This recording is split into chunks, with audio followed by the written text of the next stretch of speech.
This is WFYI News Now. It's November 20th, and I'm Abriana Herron. On today's show, this year's price of a Thanksgiving dinner. 2 YMCA locations open 24/7.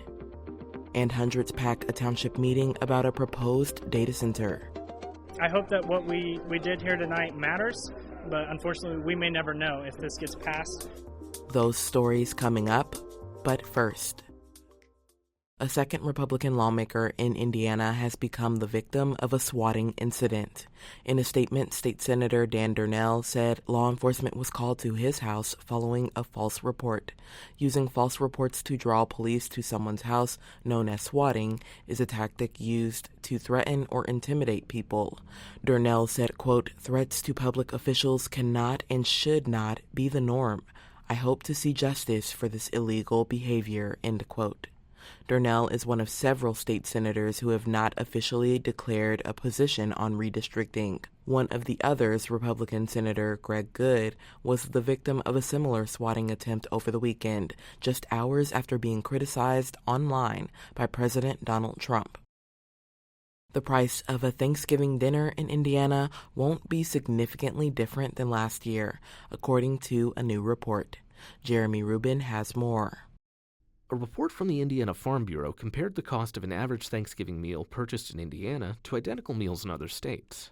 In a study last year, the group found a Thanksgiving meal in Indiana that feeds 10 people cost an average of just over $53. Based on current prices, they estimate this year's average will only go up by 31 cents. The report shows an overall trend of decreasing food prices, but noted an increased price for some produce.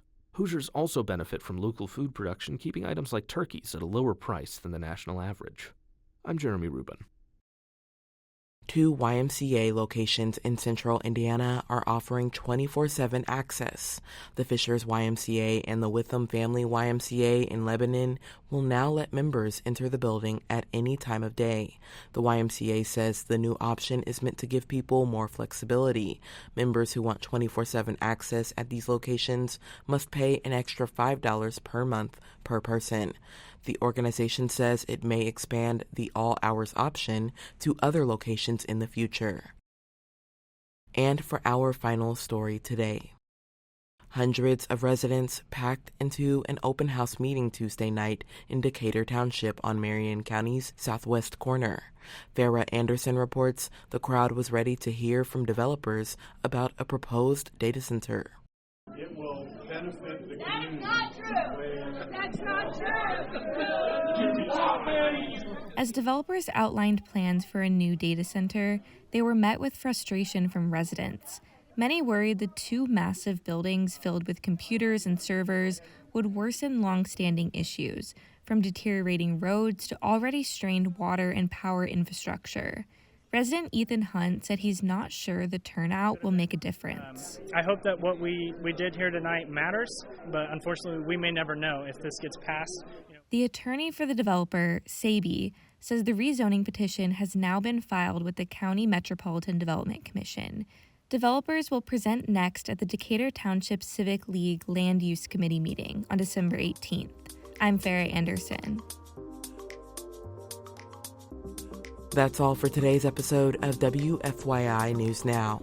Our podcast is produced by Zach Bundy with support from the news team at WFYI and public media journalists across the state. Our news director is Sarah Neal-Estes.